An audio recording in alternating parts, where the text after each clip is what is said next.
Do you understand French when you read it, but completely freeze when a French person speaks to you? A lot of people experience this problem. You're not alone. You've probably learned French at school. You can read it quite well. You recognize the words. But when someone actually speaks to you in real life, it feels too fast. Everything blends together.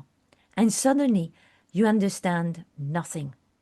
That's because written French and spoken French are not the same experience.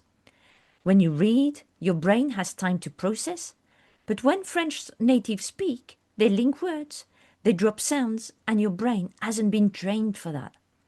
That's exactly why I created my dialogue-based training called Learn French with Dialogues.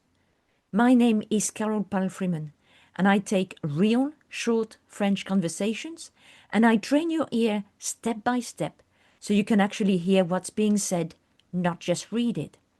So instead of guessing, you start recognizing words, you start following conversations, and you finally feel like, oh, I can actually understand this.